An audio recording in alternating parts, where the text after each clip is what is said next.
Alright, ladies and gentlemen, I'm here on the show, and I'm here to talk about NBA news, wrestling in this video, so let's get right into it.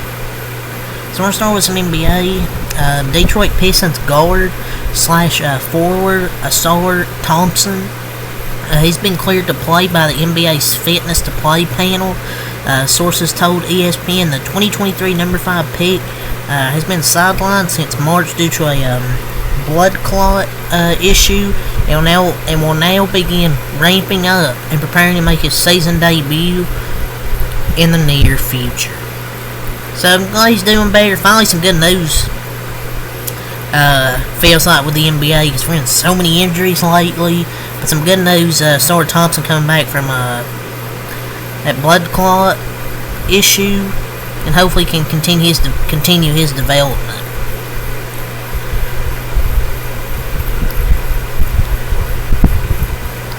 So yeah, I think it was a blood clot issue about 8 months ago, but he's finally cleared. Another one of their talented young players going to be joining the team in the near future. The Oklahoma City Thunder, man. Chet Holmgren. He got hurt last night, contesting a shot from Andrew Wiggins, fell really hard on the damn floor, on his hip. He suffered a right iliac, if I'm pronouncing that right, hip fracture, and a return to play protocol will be provided in 8 to 10 weeks. I think the Thunder will still be fine, because I still think they're a talented team without him, but man, they're going to miss Chet's defense, man. Especially still with Isaiah Hartenstein out and the other Jalen Williams. They really don't have another center besides Chet Holmgren. Especially with Isaiah Hartenstein out. When he comes back, he'll probably be their starting center. But man, 8 to 10 weeks?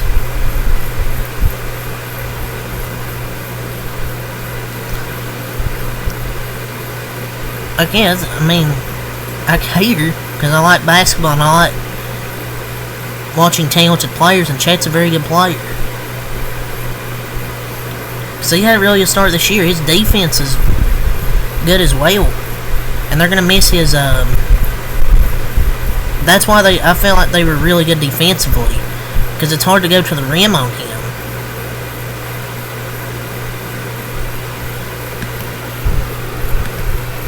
Yeah, but just people trolling on X or Twitter like the war wasn't even a dirty play. It's just Wiggins went up like you're supposed to, and Chet just had a hard fall.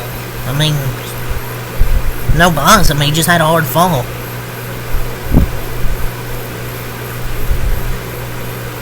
And I don't want to see that as an excuse. Our starting center. Well, obviously Chet's a big piece of their team, but our starting center played 5 minutes. We were playing Draymond Green at the 5. So, wasn't even a dirty play. Chet just came down wrong on his hip.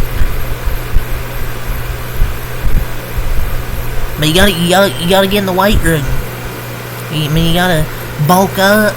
You gotta get in the weight room.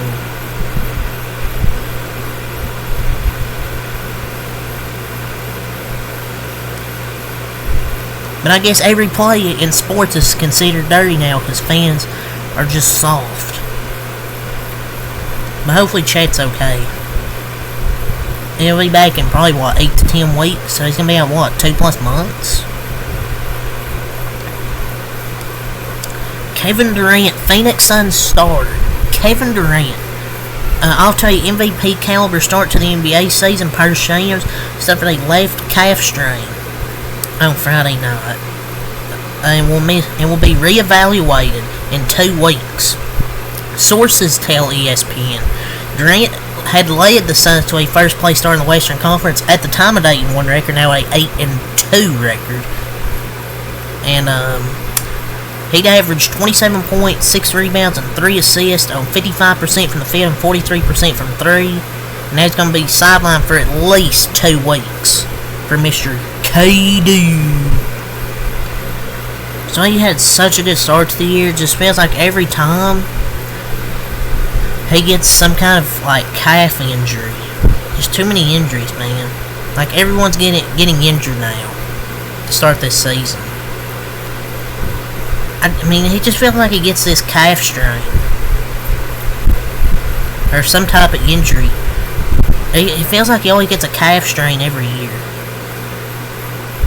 I mean, that Achilles is always going to cause him some problems. Or, Achilles... That Achilles injury, a big part of it, where he tore it a few years ago.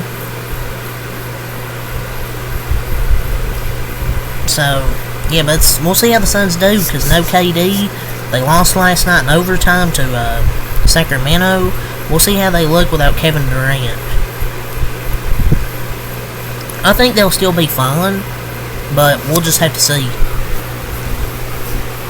So, New Orleans Pelicans star Zion Williamson suffered a hamstring strain and is out indefinitely. Williamson will be reevaluated in the coming week, sources tell ESPN.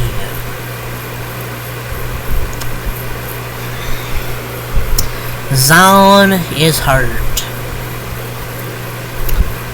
Color me shocked, man. The Zion cycle has a good start to the season and then he gets hurt. It sucks because he's talented, but my God, he can never stay healthy, whether it's a hamstring or something. Always hurt. Like, he's available, it feels like, for like literally never. Last season was an exception, but he got hurt right before the playoffs. He's played in his career 24 games, 61 games, 29 games, 70 games. It took six games to get hurt this year. 70 games last year was an exception.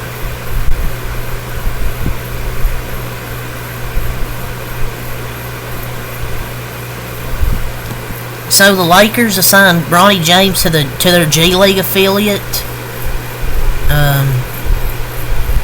In his first G League game, it didn't go well. Man, he's probably gonna be out of the league in a few years, man.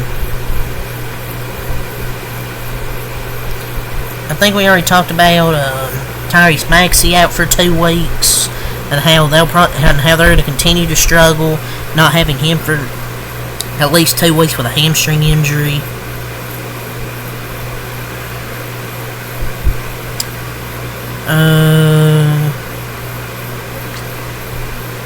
Tyler Hero this season is averaging 23 points, 5 assists, 5 rebounds. 50% shooting, 45 from 3, 81 from the line. Also, I guess, has his defense been better? He's been carrying the heat. So, Bill Simmons, he talked about the Brooklyn Nets and Giannis. He says the Brooklyn Nets are the best option for Giannis Antetokounmpo.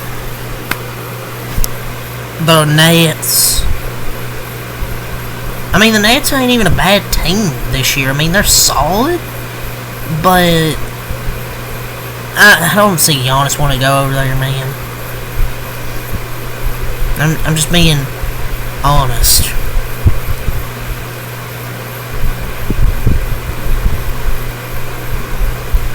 So, per Windhorst, the Bucks are having no luck on the trade market. I don't think help is on the way, though. The trade market, they call it pretty much the whole league. Man, I don't think the Bucks are gonna be able to trade for anybody, man. Like, I just don't think they'll be able to trade for anybody to help their team. They're kind of just stuck where they are. So the Miami Heat are intrigued by Giannis, Anthony Edwards, and De'Aaron Fox. Y'all don't need to. I'm not gonna read into all this because the Heat, when it comes to wanting players but never getting them, is like a LeBron James highlight mix. They ain't gonna get any of these damn players. That's like saying I want Sydney Sweeney, Dua Lipa, and Sabrina Carpenter. You ain't gonna get any of them. That's my point. That's my point.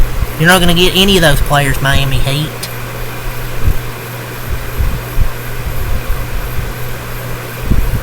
So Steph Curry, the Warriors and Celtics was the most watched NBA game in the past 2 weeks. Yeah, the NBA's gonna fucking struggle to find viewership when LeBron, Curry, KD, and all them retire. Because they just can't find that player that'll bring in the fucking viewership those players do.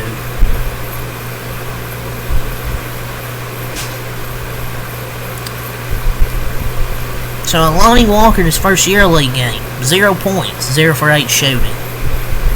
I mean, it's one bad game, but I think he still belongs in the NBA. An anonymous NBA scout says Victor Wembanyama is not an impactful offensive player. He's absolutely awesome on defense and not impactful at all on offense. He just looks like he's playing without a whole lot of direction. I mean, he's settling for a lot of threes when he's like 7'4" and can drive to damn hoop. He takes too many threes for a 7'4" guy. I mean, he just needs to drive to the basket. But yeah, it's all the NBA I want to talk about. Talk about some wrestling in this video here on the show. So for Monday Night Raw tonight, the advertised card as of now is Bianca Belair and Jade Cargill versus Liv Morgan and Raquel. It's advertised as a title match, so maybe it'll be a title match, and World Champion Gunther addresses a match against Damian Priest.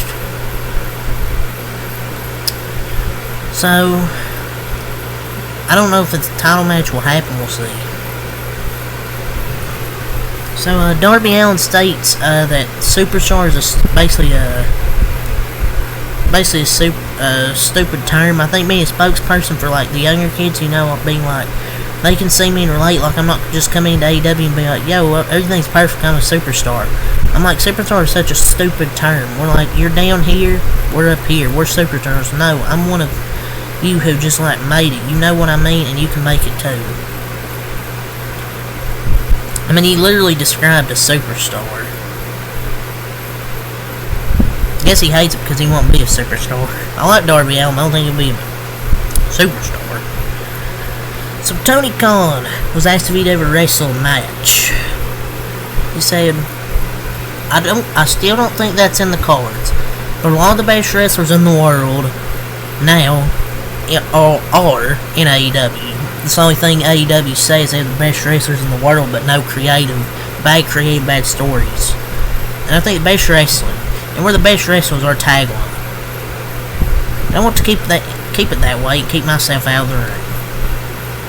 Nobody wants to see you wrestle Tony Khan. Nobody wants to see that, man.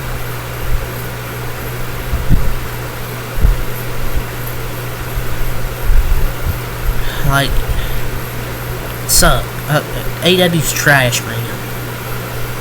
So, via PW Insider, Rhea Ripley is earmarked for a big role at WrestleMania 41. I don't know what's going to be.